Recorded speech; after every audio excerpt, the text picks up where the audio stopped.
On te reçoit bel et bien, Moussi le charismatique. Nous sommes effectivement à Douala. Bonjour aux panélistes, bonjour à Francis Laplage.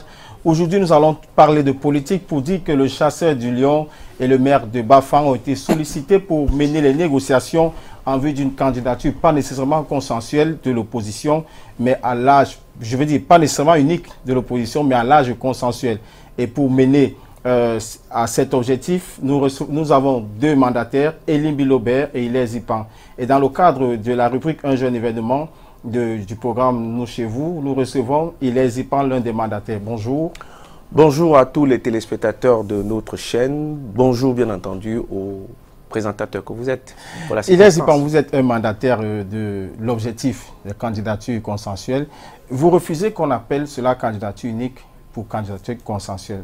Est-ce que vous pouvez nous expliquer cela? Oui, l'évidence, elle apparaît au grand jour quand on a parcouru complètement l'événement de notre pays. En 1992, l'ARCNS, l'Alliance pour la reconstruction du Cameroun, à travers la conférence nationale souveraine, avec un leitmotiv porté par le peuple camerounais avec une refondation des institutions de la République, ce qu'on appelait la conférence nationale souveraine. Ce candidat était incarné par Nidjon Fondi, qui a obtenu à peu près 36% officiellement et 39% officieusement. Je laisse aux historiens le temps de débattre. Puis il y avait un deuxième candidat qui était Bello Boubaye Magari, qui avait obtenu 68 députés et qui était par le professeur Horbelin, qui a obtenu 20%. Il y avait donc le candidat des patriotes qui était porté, qui avait participé à la tripartite, dont s'en revendiquent certains aujourd'hui, qui était porté par le docteur Adamou Namjoya, qui a eu 3%. Et Jean-Jacques Ekindi, qui était donc le candidat de témoignage, n'a eu que 0,8%, et Maoutou, 0,7%. Fort de cette expérience de 92, plus le boycott de 1997, plus l'incapacité de l'opposition à s'entendre en 2004 lors de la CNR, c'est-à-dire que la CNR 2R, Jean-Jacques Ekindi a estimé que, après s'être désisté pour le candidat Nidjon Fondi en 2004, il pense qu'il est de bon ton qu'en 2018, l'on inverse la manière de pouvoir trouver ce candidat consensuel. Pourquoi on inverse cette fois-ci? Parce que, entre le président Ekindi et le président Kouemo, c'est seuls les deux qui remplissaient les conditions d'être candidats à l'élection présidentielle et qui n'ont pas voulu verser à cette confusion de désignation de ce candidat consensuel. Et donc, il leur revient donc de pouvoir faciliter. Faciliter parce que ces deux candidats, aujourd'hui ces deux responsables, vont choisir par désistement le candidat consensuel. Pourquoi? Parce que les gens ont été déjà mandatés par leur parti, approuvés par Elekam de participer à la compétition. Et donc il faut plutôt procéder par une négociation pour aboutir à un projet commun. Et là, donc, on arrive au désistement pour qu'on ait ce candidat consensuel. C'est pour ça que nous appelons ça. Quel regard que vous portez sur les leaders des partis d'opposition aujourd'hui? Nous pensons que la chance, elle est très grande pour que nous ayons ce candidat consensuel. Vous avez suivi le comportement de Cabral Libi. Il est de nature à pouvoir créditer que cette thèse marchera. Vous avez vu le comportement de Serge Espoir Matomba. On est crédité que ça marchera. C'est les plus deux jeunes, d'abord, de cette campagne, qui pensent que leur avenir est en jeu. Et que la capacité à changer ce système, ces méthodes, ce président, il faut un candidat consensuel. Ils sont prêts. Ajoutez à cela, nous avons Akere Mouna, qui le dit à qui veut l'entendre, qu'il est prêt à le faire. Et quand on y ajoute, bien entendu, les dispositions, plus ou moins ambivalentes des lieutenants du MRC, parce que le président Kamto dit, moi je suis candidat, pour être d'accord au cas où il y a un candidat consensuel. Par contre, les turiféraires du parti estiment qu'il faut qu'à tout prix que ce soit le professeur Kamto. Loin s'en faut, le président Ekindi n'arbitre pas un match. Il facilite seulement le désistement de ces candidats qui doivent permettre à ce que l'opposition puisse renaître. Il me semble là que vous avez choisi les candidats qui sont favorables aux idées que vous êtes en train d'implémenter. Que pensez-vous du candidat Gargarman? Non, le président Gargarman a dit, et il a répété, qu'il ira pas pour gagner, mais pour grappiner quelques voix. C'était à la CRTV. Il a dit nommément. Or, au regard de son âge, de son expérience, il aurait dû avoir plutôt une attitude altérante. Je prends en témoin le vice-président de l'UDC qui est au nom à l'heure actuelle de ce parti, président Sambaka. Il le dit, aucun candidat ne peut gagner tout seul. Fort de l'expérience de 92, fort de 2004, nous avons la capacité de le gagner. Parce que en judo, on peut faire des faiblesses une force. Et cette fois-ci, l'opposition sera très forte. Vous demandez aux candidats de proposer des solutions intelligentes.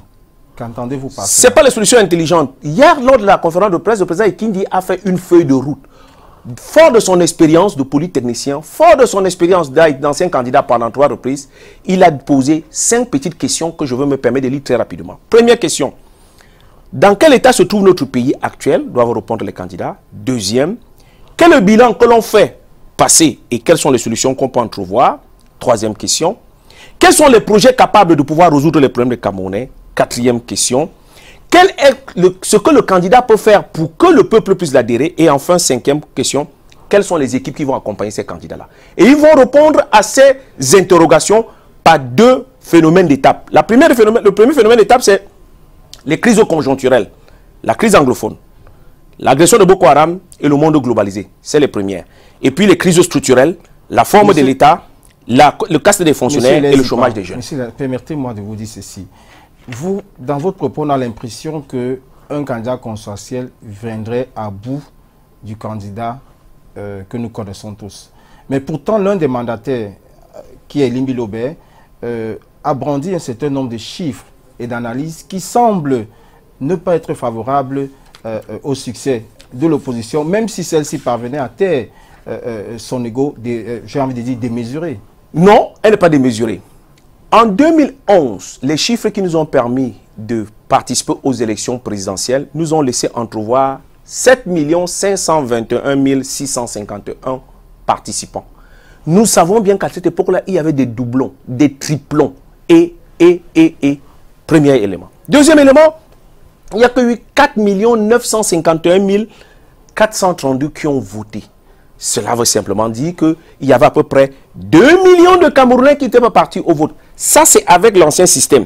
Et le président Biya obtient donc 3 572 345 voix.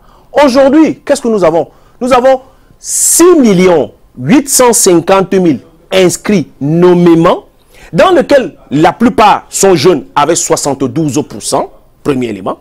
Dans la plupart, les jeunes ont retiré leur carte, deuxième élément. Et dans la plupart, les gars demandent seulement un candidat consensuel et ils feront le reste. Je pense que le peuple camerounais est suffisamment intelligent.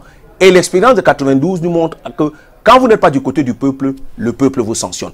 Et ce peuple demande un candidat consensuel et nous allons battre. Pensez-vous que les Camerounais sont suffisamment aujourd'hui mûrs pour se départir des réflexes de régionalisme, de tribalisme qui ont parfois nourri leur choix? Justement, parce que le premier tour permet de pouvoir créditer la thèse que vous avez soulevée. Le premier tour étant le choix par tribalité ou par ethnique ou par région, le deuxième tour étant d'éliminer. Nous allons donc exclure au peuple la capacité de faire un premier choix et de faire directement le deuxième choix, c'est-à-dire le deuxième tour à l'élection présidentielle. En désignant le candidat consensuel, nous avons entre nous, à l'opposition, déjà désigné, nous avons entre nous fait le premier choix, le premier tour.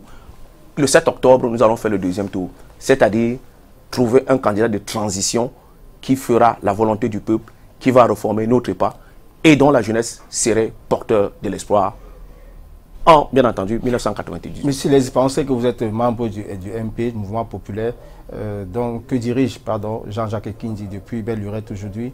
Pourquoi avoir attendu ce moment? Il n'a pas attendu, il a tiré seulement les conséquences. Et hier, à la conférence de presse, il a passé le relais. Le relais a été passé, bien entendu, à votre modeste présentateur que suis M. Zipan Hilaire.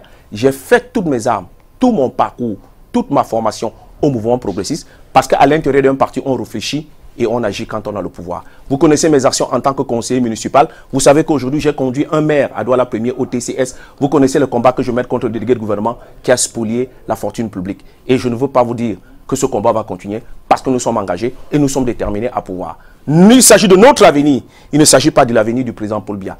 Et le 7 octobre, ce serait un référendum.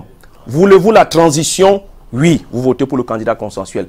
Ne voulez-vous pas, vous votez pour les autres. Voilà le choix qui va s'opposer aux Camerounais. Et je pense que le président Biya, après 36 ans de pouvoir, il le mérite.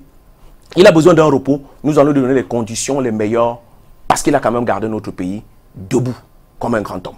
Monsieur Lézy, est-ce que vous n'avez pas peur de la trahison? Non. La trahison... Je demande ça, je le demande parce que nous avons parfois vu les gens, nous avons vu une première tentative de coalition, je crois que c'était en 2004. En 2004, voilà, ouais, qui a échoué. Aujourd'hui, vous revenez avec le candidat consensuel. Est-ce que vous n'avez pas peur que même ces candidats que vous avez cités, et vous avez si bien brandi les parcours, ne vont pas demain vous tourner le dos? Non, parce qu'en 2004, l'erreur qu'on a faite, c'est qu'il n'y avait pas de facilitateur. Maintenant, nous avons un facilitateur. Et les deux facilitateurs, c'est Pierre Kouemo et le président Ekidi. Quelle est la crédibilité de ces facilitateurs? Oui, la crédibilité, d'abord, c'est des hommes qui ont fait du combat. Pierre Kouemo a été l'ancien vice-président de l'Assemblée nationale, ancien premier vice-président du SDF et l'ancien directeur de campagne de Ni John Fundi en 2004. Première expérience. C'est un homme épris qui connaît ce que c'est que les élections. Jean-Jacques Ekindi, c'est un ingénieur diplômé de Polytechnique de Paris qui a été arrêté à 25 ans en 1972 et emprisonné, bien entendu, à Batouri. Tout le monde connaît le parcours de ce brillant. Aujourd'hui, nous qui sommes à l'aube de 50 ans, nous avons besoin de faire nos un parcours qui, malgré son côté brillant, n'a pas pu chasser le lion. Oui, la réussite intellectuelle n'est pas la réussite sociale, il faut le dire. Et vous savez bien que lorsqu'on a affaire au président Paul Biya, on a affaire à des conseillers municipaux, aux maires, aux sous-préfets, aux préfets, aux ministres, aux sénateurs, aux chefs du village et bien entendu aux commandants de brigade. Voilà ce que vaut aujourd'hui ce système qui est complètement administratif, qui a plombé notre développement. Cette jeunesse veut reprendre sa souveraineté à travers cette élection et ce serait un référendum. Voulez-vous une transition faite par un candidat consensuel? Oui, vous votez. Ne voulez-vous pas? Vous choisissez et la décrépitude continue. Monsieur Lézipa, aujourd'hui, nous sommes rendus à quelques semaines, je vais dire quelques mois des élections présidentielles. Pourquoi vous attendez tout le dernier moment? Entre deux élections, qu'est-ce que vous faites? Oui, il a fallu tirer les leçons de 92 parce qu'on a désigné le candidat avant. Oui, il a fallu tirer les conséquences de 2004 parce que là, il y a les négociations après. Cette fois-ci, nous avons changé de braquet. Nous avons le choix de désigner quelqu'un parmi les 8. Toutes les chances se valent. Personne ne vient avec le diktat. Il n'y a pas de grand parti. Parce que tous ont déposé 30 millions, on remplit les conditions pour être candidat. Là, nous avons affaire au candidat et après, on va pouvoir fédérer le programme. On définit le programme et on définit l'homme qui le porte. Et à ce titre-là, je peux vous rassurer qu'on trouvera la solution. Parce que nous qui vous parlons, nous avons fait nos feux d'âme. Et bien entendu, avec le camarade Elie Miloubé. C'est vrai que nous sommes tous des jeunes, mais sur quel pilier vous appuyez pour penser que les jeunes qui vous écoutent aujourd'hui vont adhérer à votre discours? La première, c'est qu'ils sont allés s'inscrire sur la liste électorale. Donc, ils ont l'arme pour voter. La deuxième, c'est les munitions à mettre, c'est le bulletin. Et le jour, c'est le 7 octobre. Ils seront avec nous. Vous êtes sûr de cette théorie? Exact. Parce que nous-mêmes, nous en sommes des exemples. Pour être d'autorité, il faut être des exemples. Ok. Merci, monsieur Lézipa. C'est moi qui vous remercie. Nous vous souhaitons bonne continuité dans le combat qui est le vôtre. C'est moi qui vous remercie. J'espère que aura l'occasion de venir être encore plus précis et plus explicite. Vous aurez cette occasion, rassurez-vous. Merci. Merci, Yaoundé. Nous remontons l'antenne pour la suite de l'émission.